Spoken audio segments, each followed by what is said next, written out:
أشهد أن لا إله إلا الله وحده لا شريك له وأشهد أن محمدا عبده ورسوله أما بعد فأعوذ بالله من الشيطان الرجيم بسم الله الرحمن الرحيم الحمد لله رب العالمين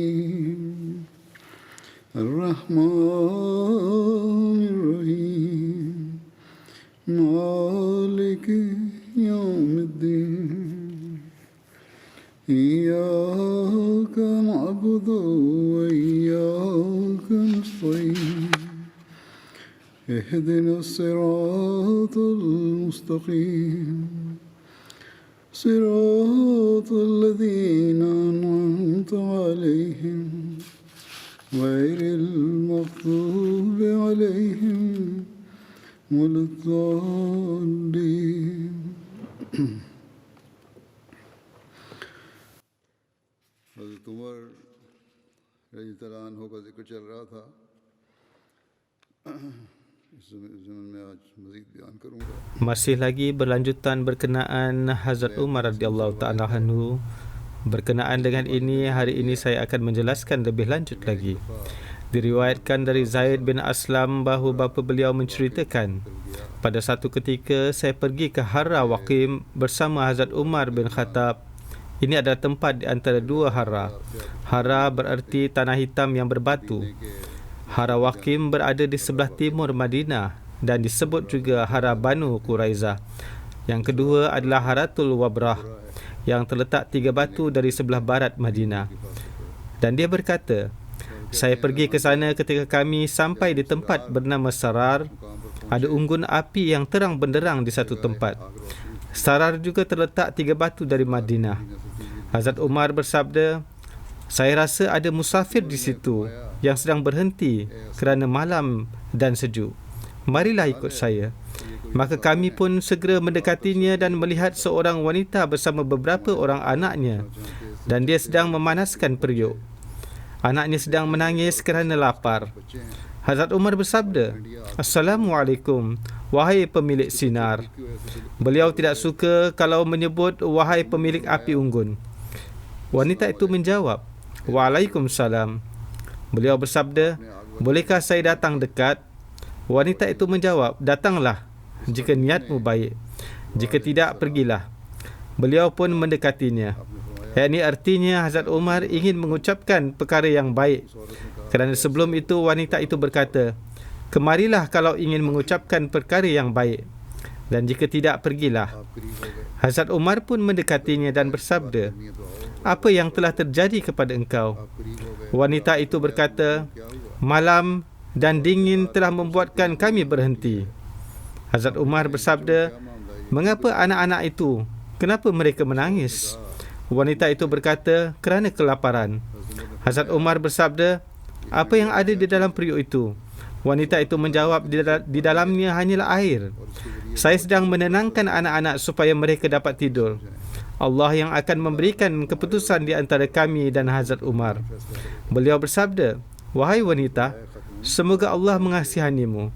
Bagaimana boleh Umar mengetahui keadaan anda?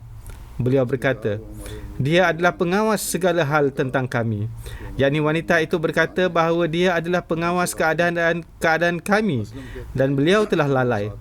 Aslam, yakni orang yang menemani Hazrat Umar, berkata, lalu Hazrat Umar datang kepada saya dan bersabda, marilah pergi bersama saya.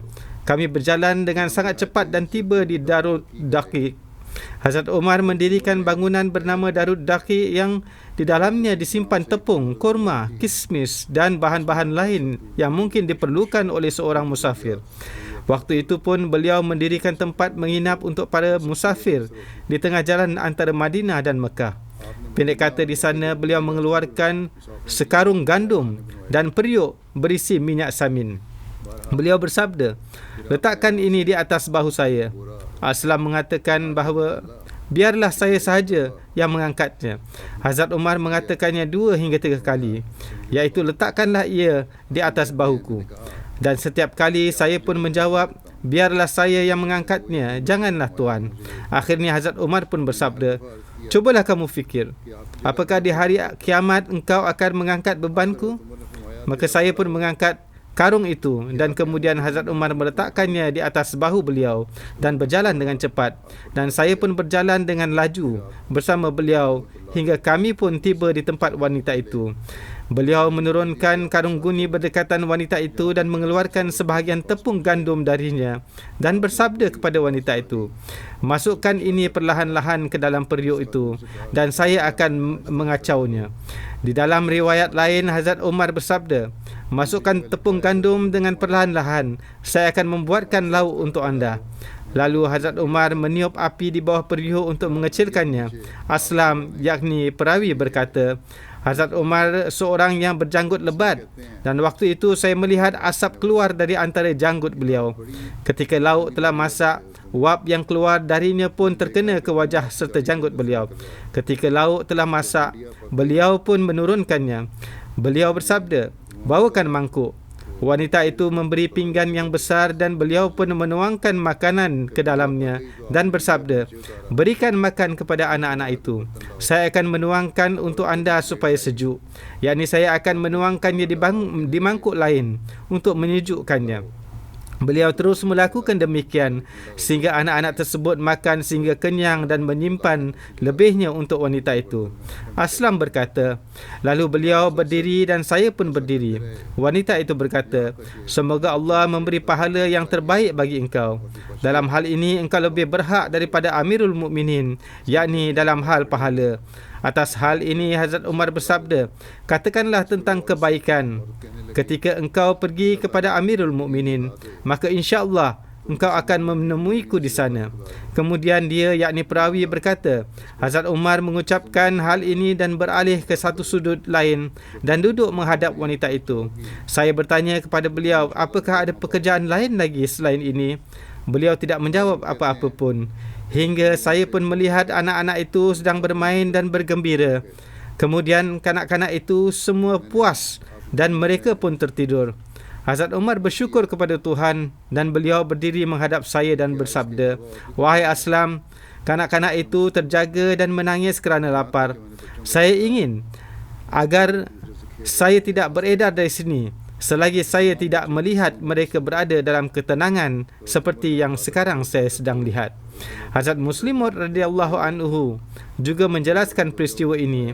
Beliau menulis, bersabda, memenuhi keperluan masyarakat yang tidak mampu memenuhi keperluannya adalah kewajipan dari pemerintahan Islam. Di sini beliau menjelaskan tanggungjawab pemerintah Islam. Berkaitan hal ini, satu peristiwa dari Hazrat Umar sangatlah menyentuh hati dan menyingkapkan hakikat yang sebenarnya, yakni peristiwa ini membuka hakikatnya. Satu ketika Hazrat Umar, iaitu khalifah yang kedua, berjalan keluar untuk melakukan peninjauan. Apakah ada orang Islam yang dalam kesulitan? Ada satu kampung yang jauhnya 3 batu dari pusat khilafat, iaitu Madinah, yang bernama Marar.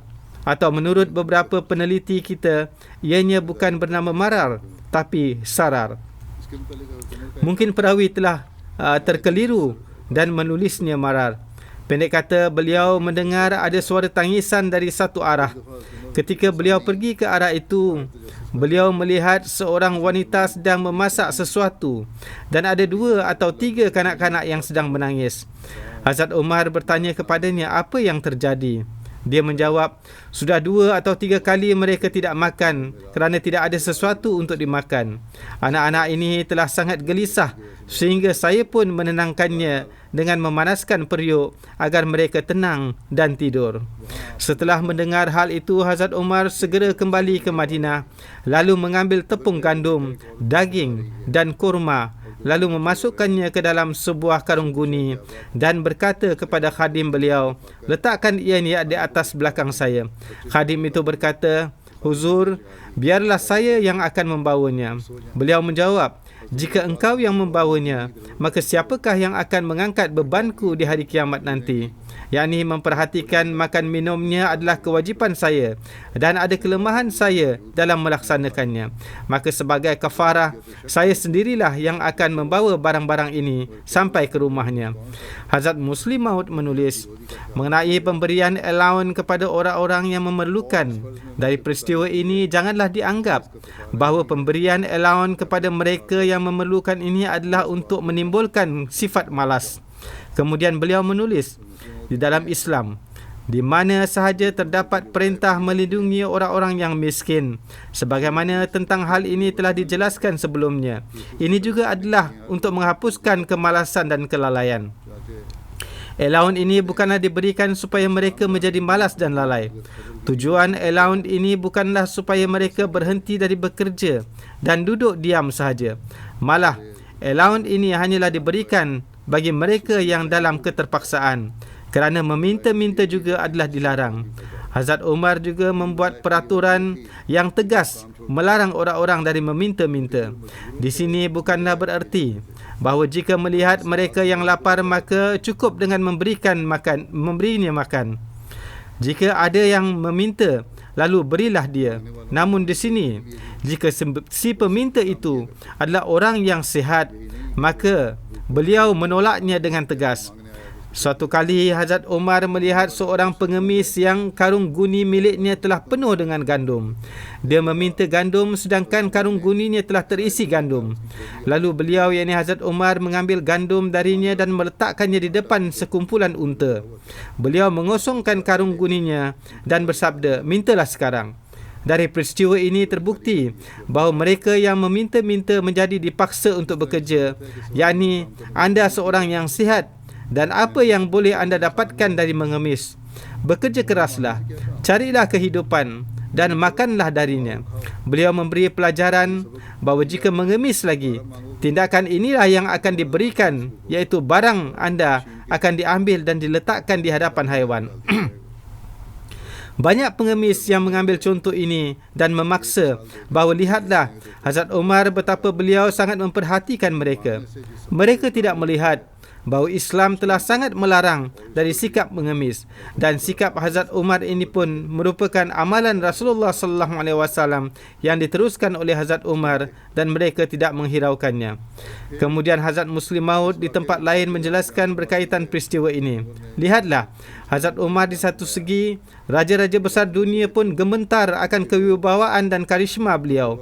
Kerajaan Kaisar dan Kisra telah merasa gentar dan takut.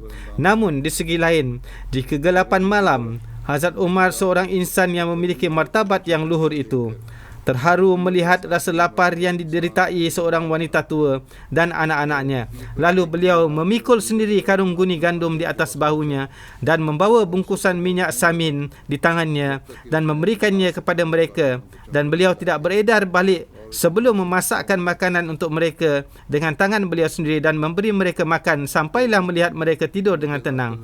Lalu berkaitan hamba sahaya yang dimerdekakan oleh Hazrat Umar yang juga telah dijelaskan sebelumnya, Aslam berkata, ada satu kafilah saudagar yang tiba di Madinah dan mereka bermalam di kawasan Idgah.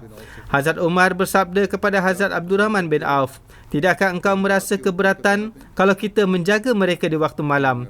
Beliau menjawab, "Ya, baik." Maka dari itu beliau berdua pun berjaga untuk mereka sepanjang malam dan juga beribadah. Hazrat Umar mendengar tangisan seorang anak dan beliau mendekatinya, lalu berkata kepada ibunya, "Takutlah kepada Allah Ta'ala dan perhatikanlah anak anda sendiri dengan sebaik-baiknya." Setelah mengatakan hal ini, beliau pun kembali.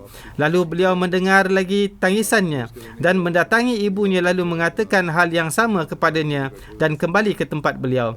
Ketika tiba waktu di penghujung malam dan beliau mendengar sekali lagi tangisan seorang anak, beliau mendatangi ibunya dan bersabda, "Semoga kebaikan tercurah ke atasmu. Mengapa anda menjadi ibu yang sedemikian lalai? Apa yang boleh saya lakukan? Sepanjang malam, anak anda gelisah kerana menangis." Wanita itu menjawab, "Wahai hamba Allah, Saya sedang berusaha membiasakan dia dengan makanan lain selain susu. Namun anak ini menolaknya. Dia mengatakan, berikan saya susu. Beliau, yakni Hazrat Umar, bertanya, mengapa? Wanita itu menjawab, kerana Hazrat Umar hanya memberi bantuan untuk anak-anak Imran yang telah bercerai susu sahaja. Beliau, yakni Hazrat Umar, bertanya, berapa usia anakmu ini? Wanita itu menjawab, sekian tahun dan bulan. Hazrat Umar bersabda, saya mohon janganlah terlalu cepat untuk menceraikan susunya. Lalu ketika beliau memimpin solat subuh, beliau menangis sehingga orang-orang tidak dapat mendengar dengan jelas bacaan beliau. Hazrat Umar berkata kepada diri beliau sendiri, betapa buruknya Umar, betapa banyak anak-anak Muslim yang telah beliau sakiti. Lalu beliau memerintahkan seorang penyeru untuk mengumumkan, janganlah cepat untuk menceraikan susu anak-anak anda. Di dalam Islam, kami akan menetapkan bantuan bagi setiap anak yang akan lahir, dan Hazrat Umar juga mengirimkan perintah ini ke semua negara. Hazrat Muslim Maud radhiyallahu anhu menjelaskan peristiwa ini dengan gaya beliau yang sangat istimewa. Pada mulanya Hazrat Umar tidak menetapkan bantuan untuk bayi yang menyusu. Namun kemudian beliau setuju untuk menerima hak bagi bayi yang menyusu dan memerintahkan agar memberikan hak mereka kepada ibunya. Pertama-tama Hazrat Umar beranggapan bahawa selama anak masih menyusu, dia belum menjadi bahagian dari kaumnya. Tanggungjawabnya hanya terletak pada ibunya dan bukan pada masyarakat, sehingga dia dapat diberi bantuan dari Baitul Mal. Tetapi pada satu kali Hazrat Umar keluar untuk melakukan peninjauan di satu tempat luar dari kota, terdapat satu kafilah badui yang bermukim di situ. Hazrat Umar mendengar suara tangisan kanak-kanak dari satu kemah. Kanak-kanak itu menangis dengan kuatnya dan ibunya berusaha menenangkannya dengan menepuk-nepuk anaknya. Walaupun setelah sekian lama ditenangkan, namun anak tersebut tidak mahu diam. Ibu itu pun memukulnya dan berkata, menangislah dan salahkan Umar. Hazrat Umar merasa hairan dan berfikir, apa hubungannya hal ini dengan diri saya? Hazrat Umar memohon izin untuk masuk ke kemah wanita itu, lalu bertanya kepadanya, makcik, apa yang telah berlaku? Kerana wanita itu tidak mengenali Hazrat Umar, maka dia menjawab, kenapa? Umar telah menetapkan bantuan ataupun allowance untuk semuanya, namun dia tidak tahu bahawa bayi yang menyusu pun memerlukan makanan. Saya tidak memiliki susu yang cukup dan saya telah menceraikan susunya supaya dia pun mendapat allowance. Waktu itu juga Hazrat Umar balik, kemudian beliau mengeluarkan karung guni gandum dari tempat khazanah dan memikulnya sendiri dan kembali kepada orang itu. Orang yang ditugaskan di tempat khazanah berkata, biarlah kami yang memikulnya. Hazrat Umar bersabda kepadanya, biarlah saya yang memikulnya. Di hari kiamat ketika saya akan dibebani, apakah engkau yang akan menerimanya? Saya tidak tahu berapa jumlah anak yang telah mati kerana saya. Setelah itu Hazrat Umar memerintahkan untuk menetapkan allowance bagi bayi-bayi yang masih menyusu. Hazrat Masih Maud AS bersabda, di dalam hadis diriwayatkan dari Ammar bin Khuzaimah bahawa Hazrat Umar bersabda kepada bapa saya, siapakah yang telah melarang tuan untuk menanam tanaman di atas tanah tuan? Lalu bapa saya berkata, beliau tidak menanam tanaman dan bercucuk tanam lagi di tanahnya. Beliau tidak menanam tanaman baru di atas tanaman lama yang telah rosak. Jadi bapa saya menjawab, saya sudah tua dan esok lusa akan meninggal. Apakah faedahnya untuk saya? Hazrat Umar berkata kepadanya, kamu harus menanam pokok. Apa yang kamu katakan itu, ini bukanlah alasan. Kewajipan kamu untuk menanam pokok. Lalu saya melihat sendiri Hazrat Umar menanam pokok bersama-sama dengan ayah saya di tanah kami. Hazrat Masih Maud AS juga pernah menceritakan kisah tersebut dalam kaitannya supaya terhindar dari sifat malas, yakni sebagaimana kita menikmati buah dari pokok yang ditanam oleh orang tua kita. Untuk itu, kita pun harus menanam pokok agar dapat dinikmati oleh generasi berikutnya. Hazrat Muslim Maud bersabda, Hazrat Umar radhiyallahu anhu selalu berkeliling pada malam hari untuk memeriksa keadaan. Pada satu hari ketika beliau berkeliling di kota, beliau mendengar seorang wanita yang sedang membacakan syair yang bernada penuh kerinduan. Mendengar hal itu, pada siang harinya beliau mencari tahu, maka diketahuilah bahawa ternyata suaminya sudah sekian lama berada di luar kota sedang bertugas sebagai tentera. Lalu beliau, yakni Hazrat Umar, membuat peraturan bahawa seorang tentera tidak boleh bertugas di luar kota lebih dari 4 bulan. Jika ada tentera yang ingin tinggal di luar kota untuk jangka waktu yang lama, maka dia harus membawa serta isterinya. Jika tidak, setelah berlalu 4 bulan, komandannya akan memaksanya untuk balik. Perinciannya dijelaskan juga pada satu tempat bahawa Hazrat Umar bersabda kepada wanita yang membaca syair itu, "Apakah kamu beriradah untuk melakukan keburukan?" Wanita itu menjawab, "Semoga Allah melindungiku." Hazrat Umar bersabda kepada wanita itu, "Kawallah dirimu, saya akan segera mengirimkan surat kepada suamimu." Lalu Hazrat Umar mengirim utusan kepada suami si wanita itu agar balik segera. Beliau pun menyelidikinya lebih lanjut dan seperti yang telah dikatakan, beliau telah menetapkan bahawa tidak boleh lebih dari 4 bulan, jika tidak harus membawa serta isteri dan anaknya.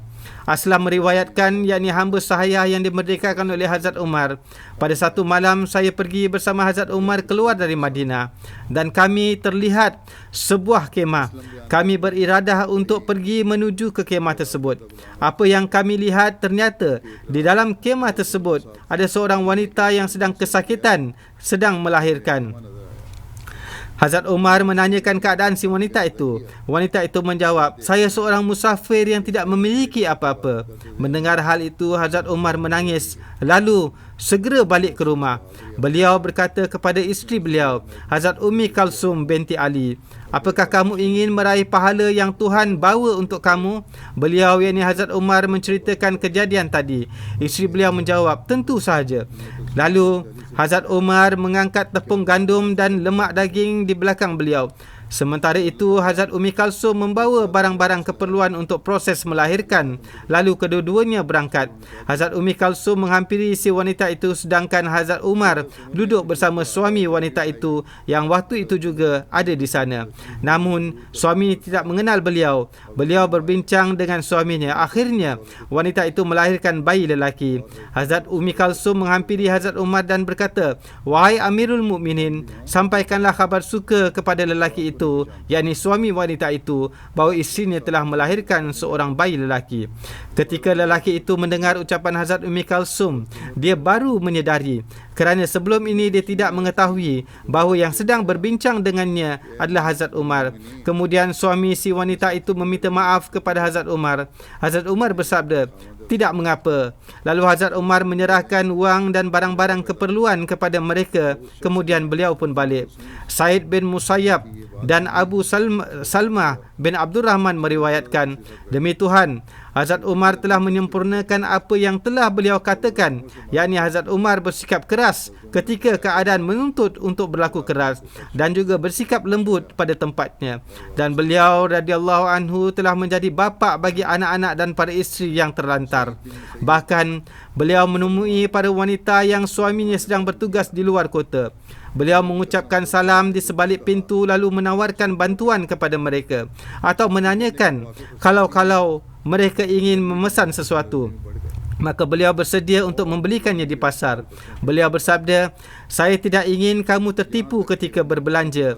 Untuk itu, para wanita mengirimkan anak-anaknya bersama beliau.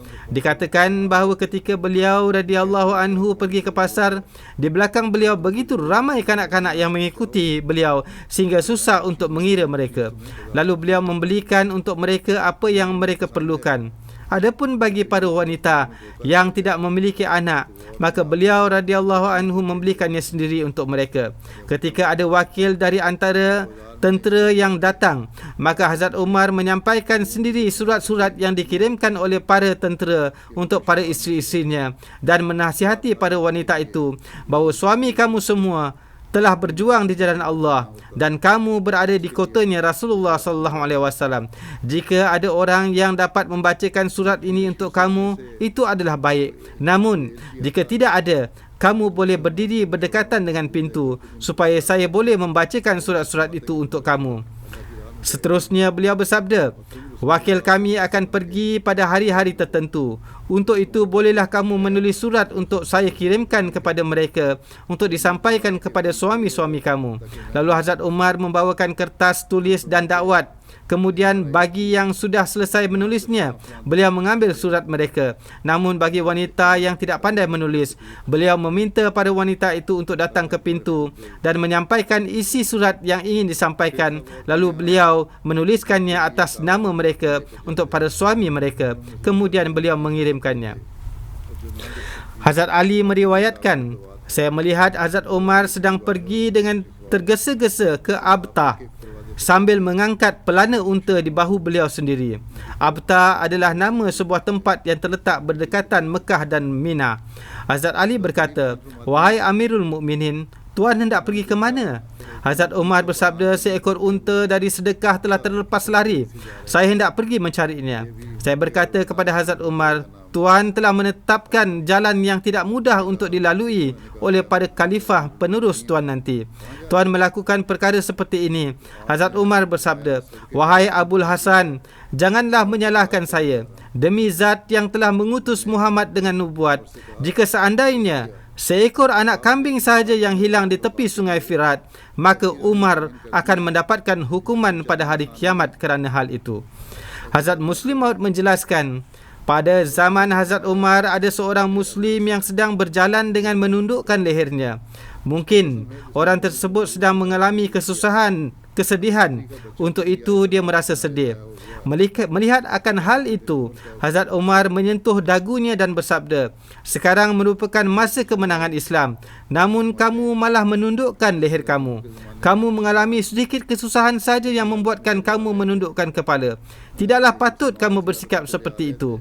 Allah Ta'ala telah memberikan kekuasaan kepada Islam pada waktu ini. Dunia boleh mengatakan apa yang ingin dikatakan, namun yakinlah bahawa Islam akan mengecapi keunggulan. Jika kamu yakin bahawa Islam akan menang, lalu kenapa kamu menangis?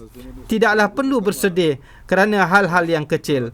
Tidaklah perlu bersedih jika ada yang mengatakan itu ataupun ini kepada Muslim. Hal ini disampaikan oleh Hazrat Muslim Maud pada waktu hijrah dari Qadian. Beliau bersabda, seorang mukmin janganlah melihat apa yang telah hilang dari dirinya. Jika ada sesuatu yang hilang dari dirinya, kamu tidaklah rugi. Yang perlu dilihat adalah demi siapakah kamu kehilangan sesuatu itu. Jika kamu kehilangan sesuatu itu demi Allah Ta'ala dan untuk kemajuan Islam, maka Allah Ta'ala akan membalasnya dengan ganjaran yang terbaik. Tidak perlulah bersedih atas kehilangan sesuatu yang bersifat sementara. Dalam menjelaskan satu peristiwa Hazrat Umar yang masyhur, Hazrat Muslim Maud radhiyallahu anhu bersabda, meskipun Hazrat Umar terpaksa harus menanggung penderitaan, namun beliau tidak mempedulikan penderitaan itu. Beliau juga menegakkan persamaan yang ingin ditegakkan oleh Islam. Kisahnya adalah sebagai berikut. Jabla bin Ayham adalah seorang pemimpin kabilah yang beragama Kristian. Ketika umat Islam mula melancarkan serangan ke Syam, orang tersebut bersama kabilahnya telah biat masuk ke dalam Islam, lalu berangkat untuk mengerjakan ibadat haji. Ketika melakukan ibadat haji, ada kesekumpulan besar orang-orang di satu tempat. Secara kebetulan, kaki seorang Muslim tersentuh kakinya. Dalam riwayat lain dikatakan bahawa kaki orang tersebut terkena hujung jubahnya kerana dia menganggap dirinya adalah seorang raja dan kaumnya berjumlah 60,000 dan setia kepadanya. Bahkan dalam sebahagian sejarah dapat diketahui bahawa jumlah tersebut hanya pasukan tenteranya sahaja. Pendek kata, ketika kaki seorang Muslim yang sederhana terkena kakinya, dia dengan marah telah menampar orang Muslim itu dengan kuat, lalu berkata, kamu menghina saya? Kamu tidak tahukah siapakah saya? Sepatutnya tadi kamu berundur dengan hormat. Kamu telah dengan biadab telah memijak kaki kamu di atas kakiku. Setelah mendapat tamparan, orang itu pun terdiam. Namun ada Muslim lain yang mengatakan, tahukah kamu bahawa agama yang kamu masuk ini adalah Islam, dan dalam Islam tidak ada perbezaan antara kaya dan miskin, khususnya di rumah ini, yakni di Kaabah, yang mana kamu sedang tawaf di sekitarnya. Di sini tidak dibezakan antara kaya dan miskin. Dia, yakni pembesar itu, berkata, aku tidak peduli akan hal itu. Orang Muslim itu berkata, hal ini akan dilaporkan kepada Umar dan beliau akan membalaskan perbuatan kamu ini bagi orang Muslim ini. Setelah mendengar hal itu, Jablah bin Aiham menjadi marah dan berkata, apakah ada orang yang berani menampar muka Jablah bin Aiham?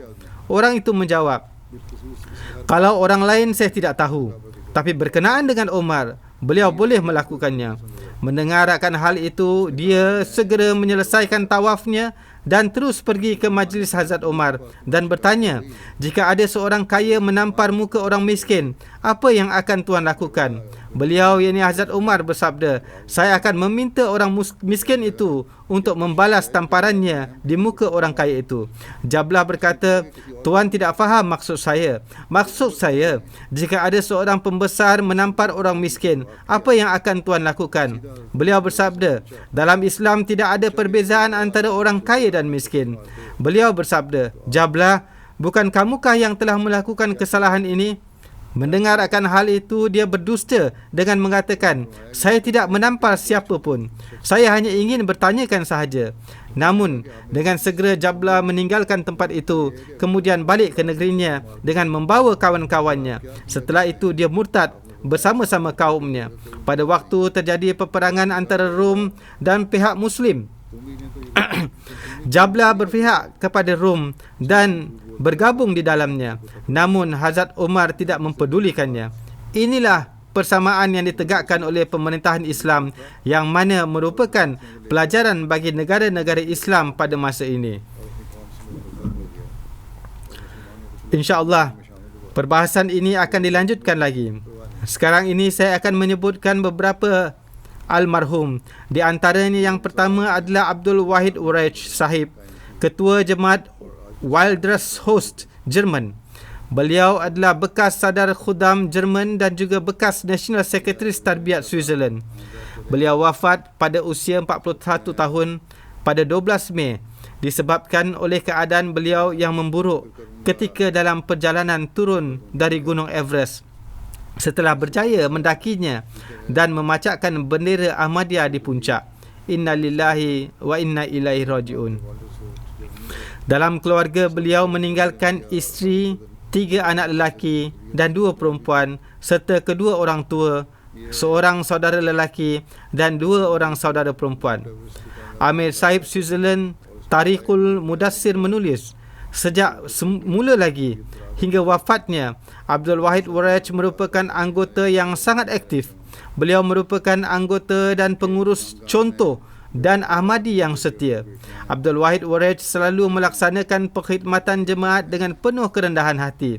Tidak ada sifat takabur dalam diri beliau. Beliau tidak hanya menasihati untuk mengkhidmati kemanusiaan, bahkan dengan serta-merta beliau menampilkan teladan dalam hal itu. Beliau juga pernah bertugas dalam berbagai projek IAAAE di Afrika. Setelah melihat perkhidmatan kemanusiaan beliau di Afrika, banyak para pemuda yang telah berangkat ke Afrika mengikuti teladan beliau. Ketika ditugaskan sebagai Sadar Khudam, beliau mencari ruang-ruang baru untuk memberikan taklim dan tarbiyat kepada para pemuda dan menyelamatkan mereka dari pemikiran materialistik dan gemerlapan bangsa Eropah. Beliau juga merupakan seorang contoh dalam pengorbanan harta. Anak beliau bernama Talha Ureich yang ketika ini sedang mengikuti pendidikan di Jamiah Jerman. Amir Sahib menceritakan, almarhum sangat baik dalam memberikan tarbiyat. Sebagai hasilnya, anak beliau ketika ini sedang belajar di Jamiah. Abdul Wahid Ureich adalah seorang Ahmadi contoh dalam memenuhi hak Allah dan hamba-Nya. Para ghair Ahmadi juga menzahirkan ucapan takziah atas kewafatan beliau. Mr. Stephen Lord menulis, saya telah bekerja bersama Wahid Ureich di Swiss Company selama bertahun-tahun, yang merupakan syarikat telekomunikasi terbesar di Swiss. Saya bekerja dengan beliau dalam tim beliau selama lebih kurang 1 tahun. Saya tidak hanya memuji keahlian beliau dalam bidangnya, bahkan secara khusus disebabkan oleh akhlak beliau. Wahid Waraj Sahib selalu bersikap baik, selalu membantu orang lain, jujur, boleh dipercayai. Selain berkaitan pekerjaan, saya juga suka berbual dengan beliau dalam hal-hal lainnya. Tuan Mubarik menulis, almarhum memiliki sifat yang mulia, mencintai khilafat, dawam melaksanakan solat Jumaat di masjid. Solat-solat lain juga beliau usahakan untuk melakukannya di masjid. Beliau rajin bertahajud. National Secretary SMAL, Tuan Rizwan menceritakan bahawa beliau bekerja di syarikat Microsoft sebagai software engineer. Pada satu kali, almarhum berkata kepada saya, cawangan syarikat Microsoft Switzerland akan pindah ke Silicon Valley.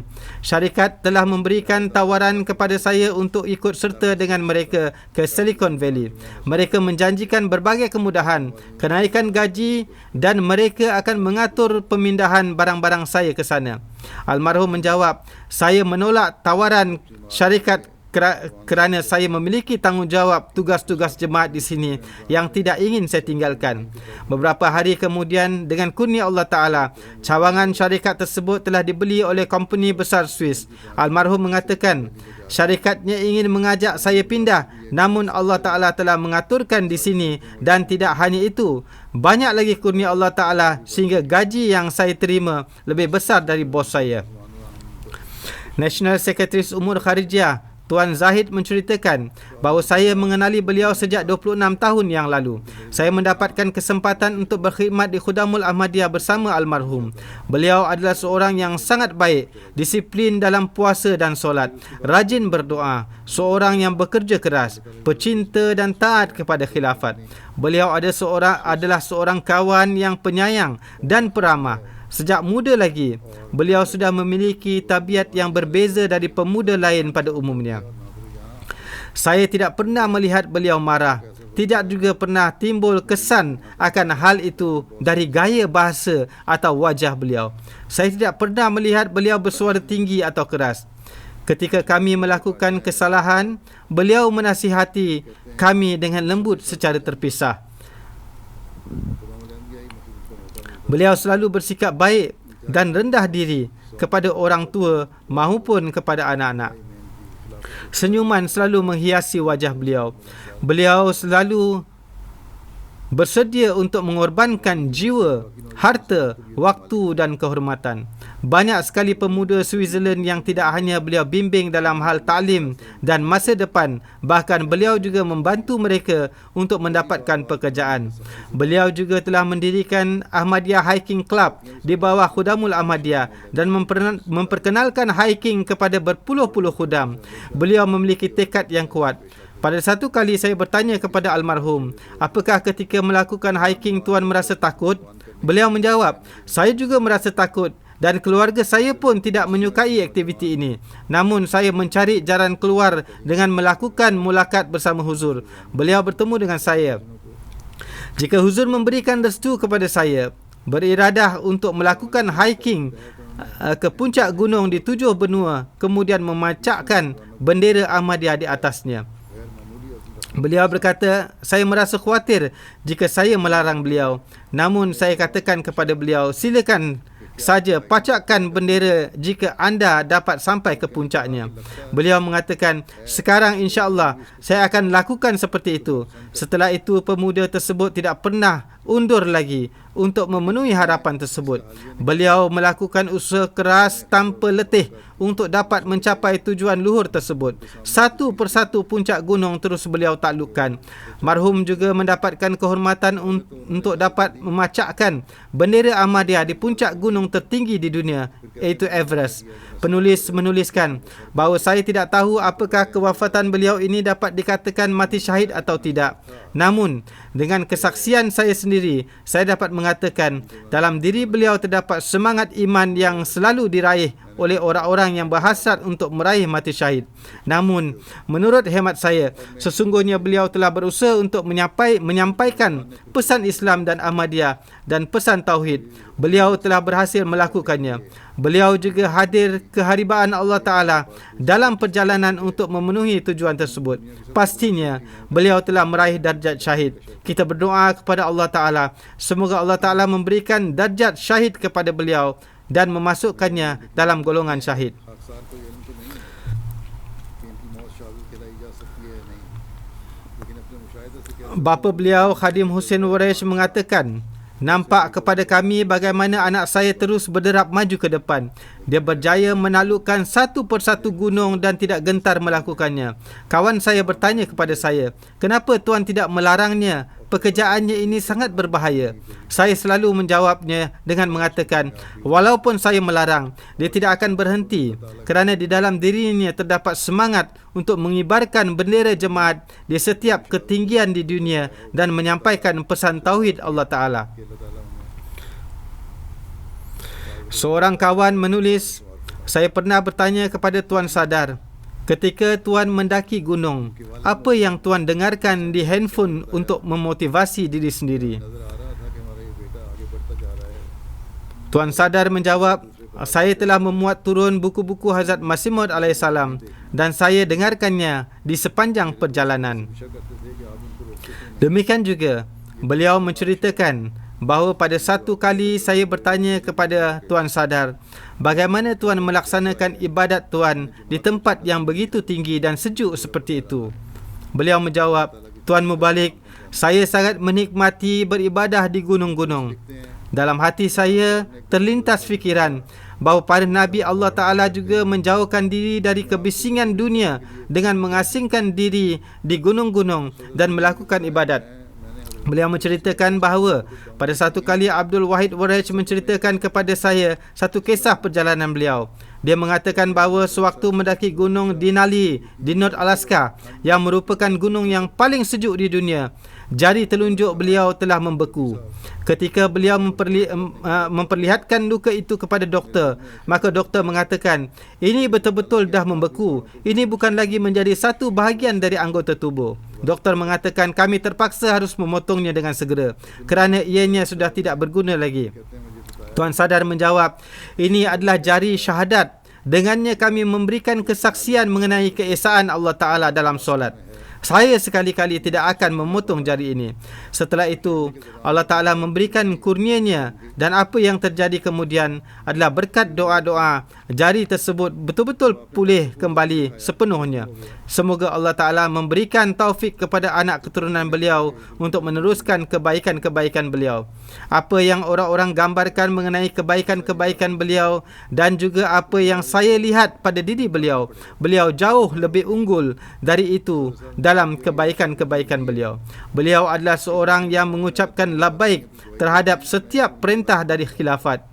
Tidak hanya sekadar bercakap saja, tetapi beliau selalu meningkat dalam kesetiaan dan ketulusan dan sentiasa berusaha untuk selalu meningkatkannya. Beliau adalah salah seorang dari orang-orang yang kepergiannya menciptakan kehampaan.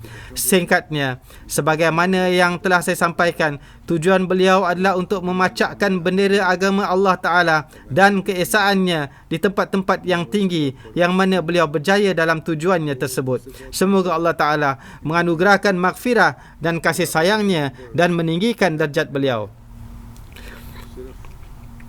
Jenazah yang kedua yang terhormat Amatun Nur Sahibah yang merupakan isteri kepada Dr. Abdul Malik Syamim Sahib dan anak kepada Sahib Zazi Amatul Rashid Begum dan Mia Abdul Rahman Sahib.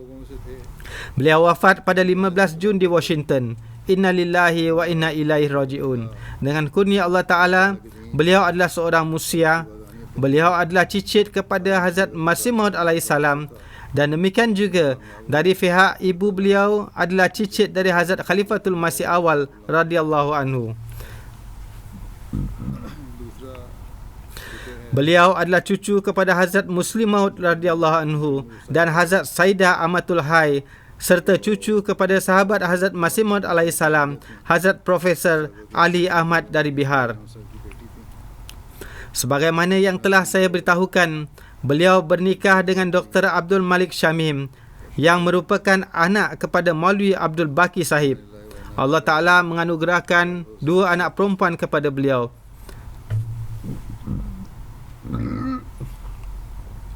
Dalam khutbah nikah beliau, setelah membaca ayat-ayat yang biasa ditilawatkan dalam khutbah nikah, Hazrat Khalifatul Masih As-Salis rahimahullah ta'ala bersabda, dalam ayat-ayat yang biasa ditilawatkan pada kesempatan pernikahan tersebut, salah satu perkara yang dijelaskan bahawa qaulu sadid,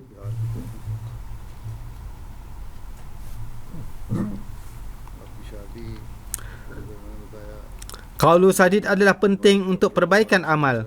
Sebahagian besar penderitaan dan ketidaktenteraman timbul sebagai akibat dari amalan-amalan yang buruk. Dan sejauh yang berkaitan dengan hubungan satu sama lain, keburukan yang menjadi penyebab ketidaktenteraman itu adalah tidak adanya kejujuran. Jika bercakap dengan jelas dan berterus terang, maka tidak akan ada kemungkinan untuk terjadinya kesalahfahaman dan tidak akan ada kemungkinan buruk timbulnya perasaan kesal dan ketidaktenteraman. Semoga Allah Ta'ala memberikan taufik kepada kita semua untuk dapat melakukan amal-amal soleh dan menciptakan sarana perbaikan amal kita semua.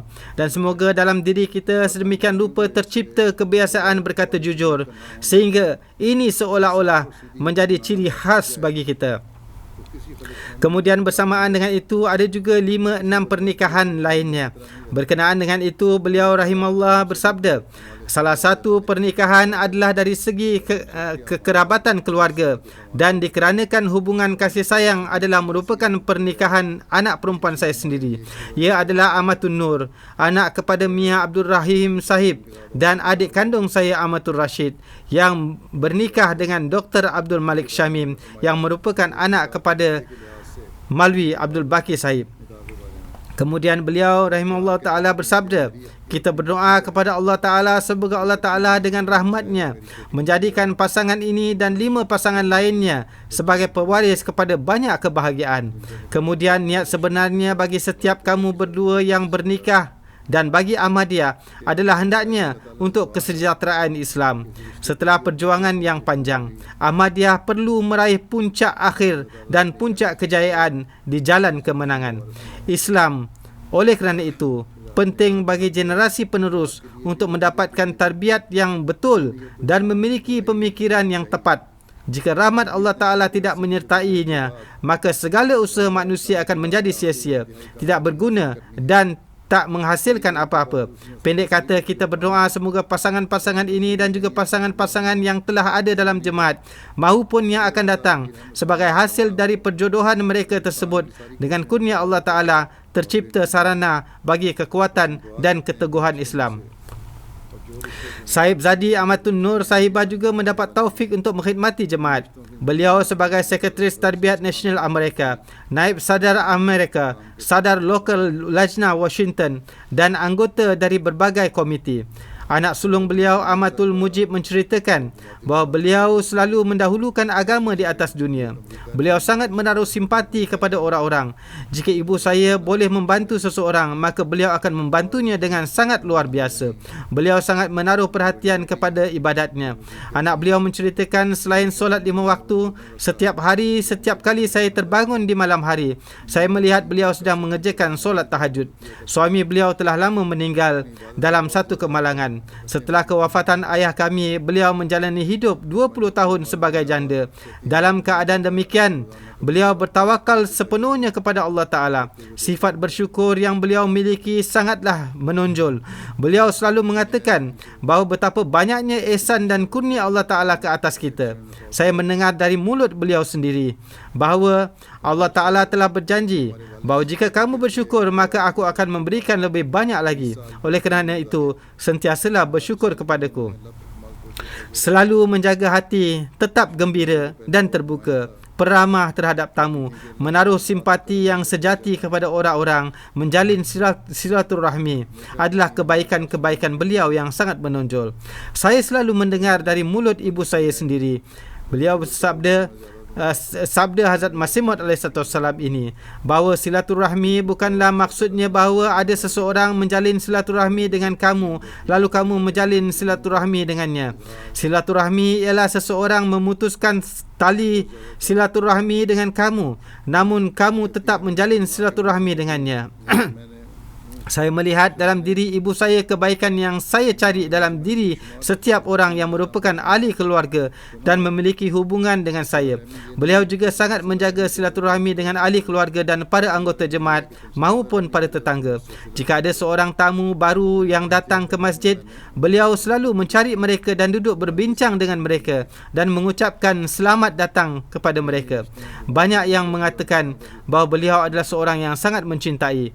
Anak beliau yang lainnya juga menulis bahawa beliau memiliki hubungan kecintaan yang kuat dengan para anggota jemaat, khususnya para mubayin baru, dan orang-orang juga sangat menyayangi beliau.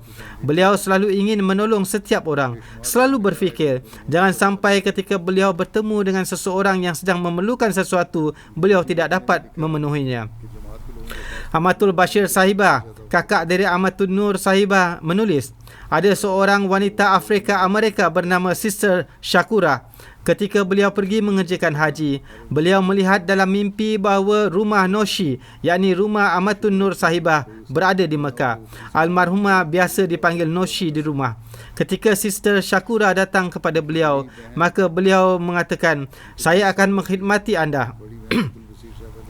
Maksud mimpi tadi adalah anda sudah sampai kepada saya.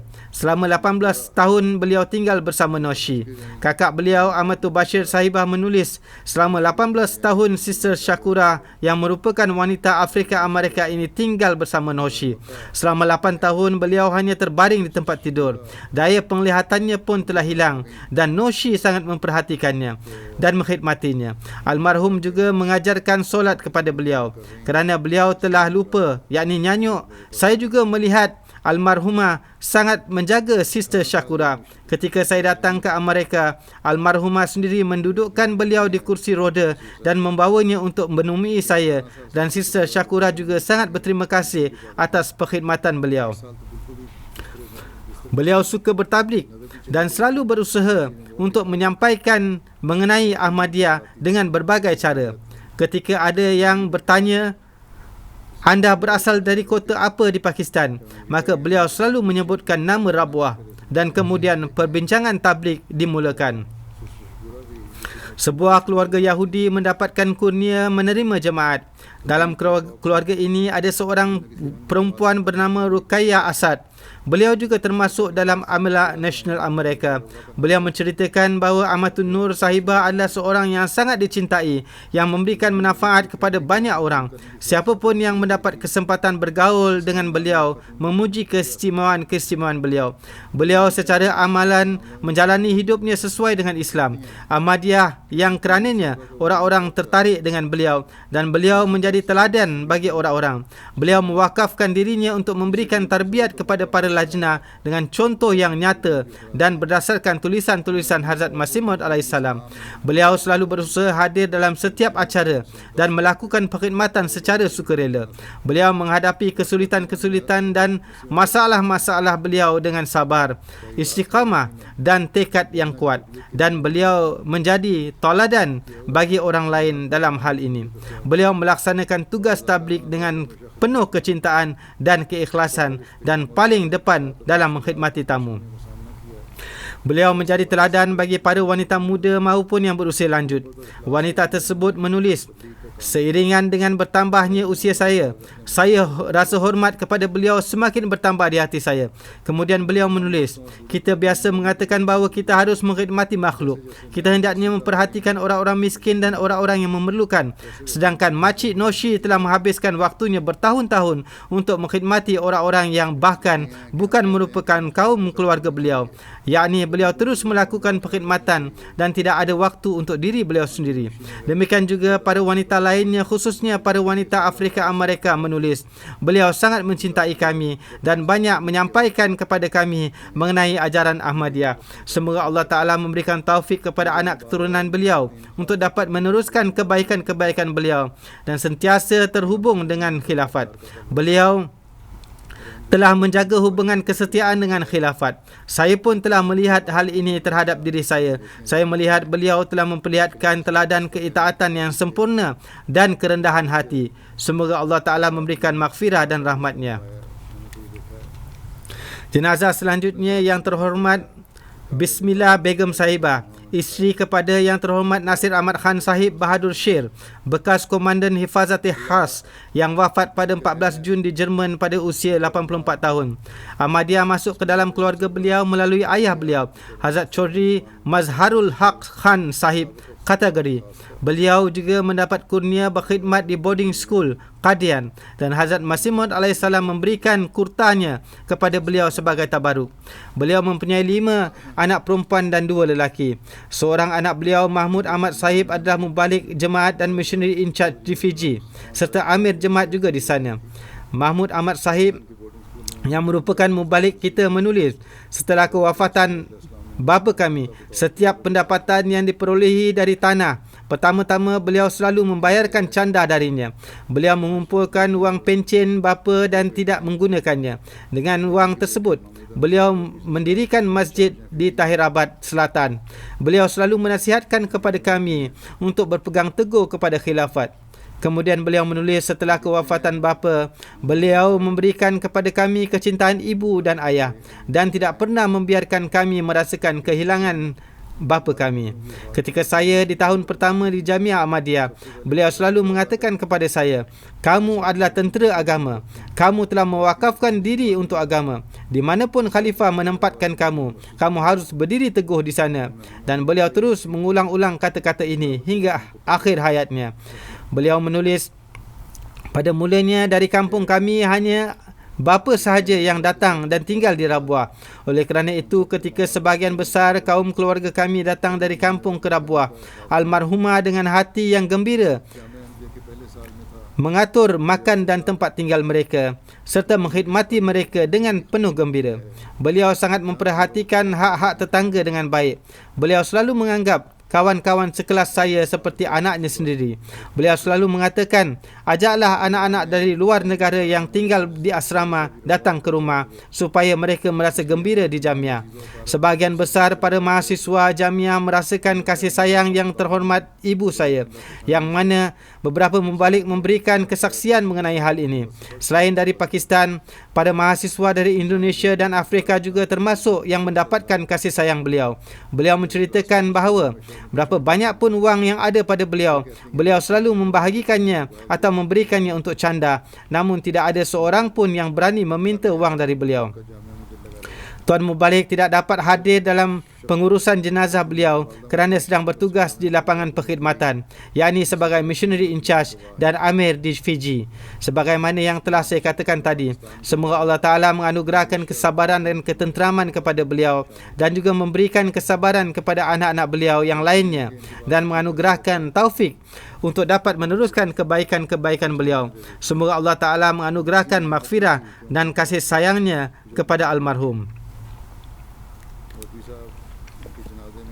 Jenazah selanjutnya, Kolonel Jawed Rushdi Sahib, anak kepada Chaudhry Abdul Ghani Rushdi Sahib dari Rawalpindi.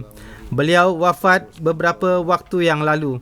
Innalillahi wa inna ilaihi raji'un.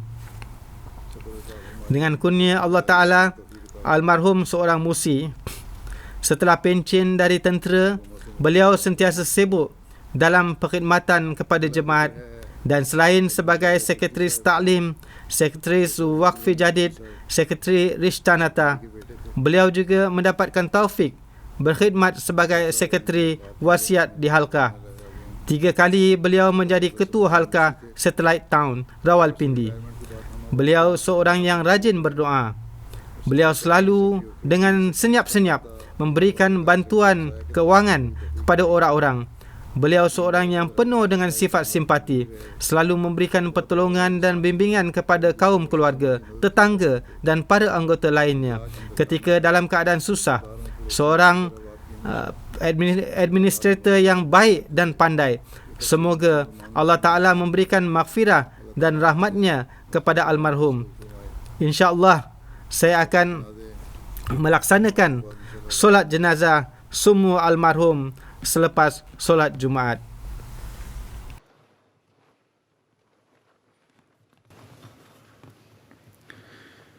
الحمد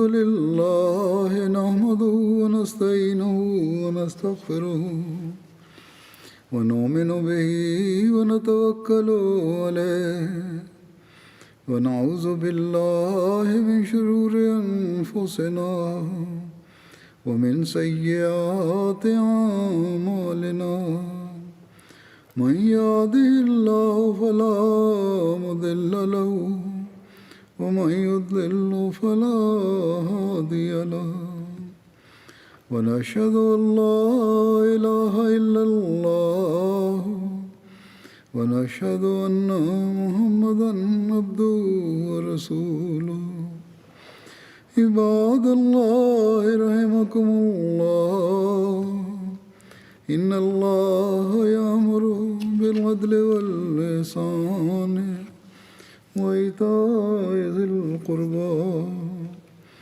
وينهى عن الفحشاء والمنكر والبغي يعظكم لعلكم تذكرون اذكروا الله يذكركم وادعوه يستجب لكم ولذكر الله أكبر